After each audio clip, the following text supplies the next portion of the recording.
In today's China View, we meet a woman who has devoted her life to Chinese embroidery for almost 40 years.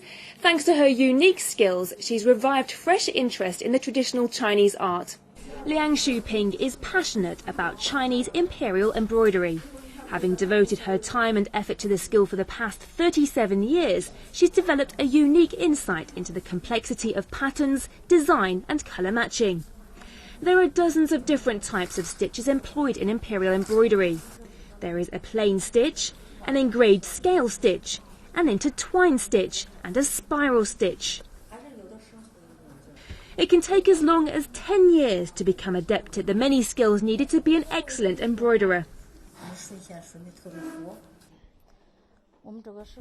This is a quilt cover with 100 embroidered keys.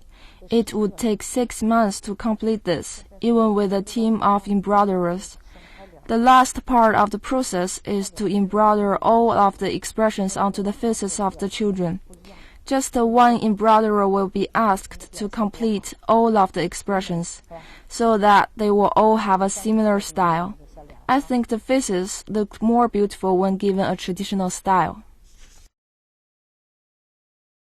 In the process of creating such masterpieces, the first step is pattern printing.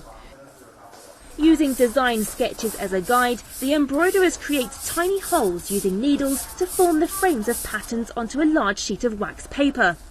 Then they put the wax paper on top of the silk and press the two sheets together using some heavy items placed in the four corners. Then several layers of a white paint are brushed onto the wax paper, and the paint is pressed onto the holes. This leaves thousands of white dots on the silk, which form the frames of patterns for the embroiderers to follow. The next step is to select the colours of the thread. The silk thread also gives the artwork a unique sheen. More than a dozen sets of colours are used in the needlework, with each set containing 4 or 5 colours, offering a spectrum of light to dark.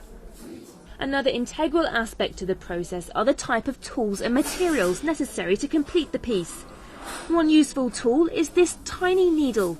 It's just 1.5 centimetres long and is painful for the embroiderers to use. Nevertheless, it's necessary for delicate details. These needles are no longer produced by many factories in China. Therefore, many of these vital tools are part of her old collection.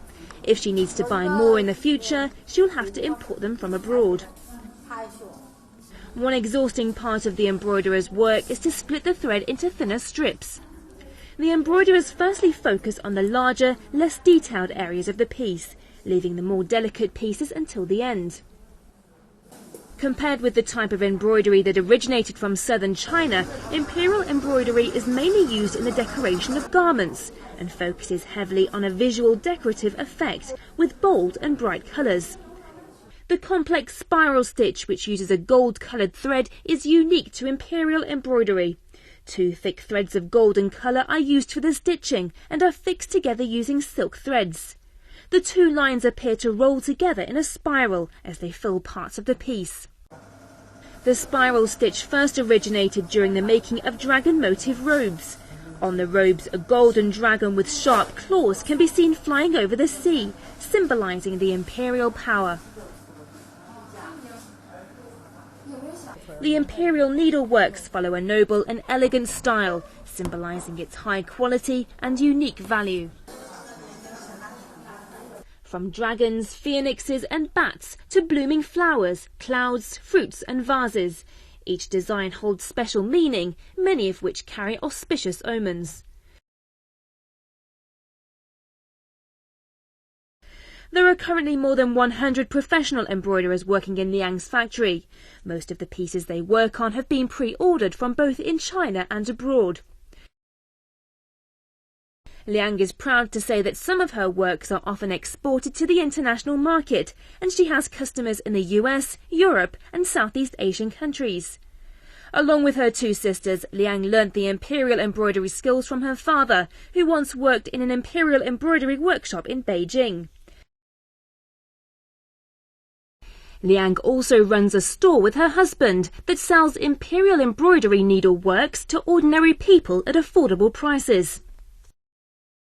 However, Liang's major concern now is that so few young people want to learn the embroidery skill. Our embroidery skills used to serve the royal family, such as the dragon robe and the phoenix robe, which is the symbol of supreme power of emperors and the symbol of the honored status of queens. Having been passed on to my generation, we have turned the style into ceremonial gowns for ordinary people, such as cheongsams, evening gowns, and bridal wear.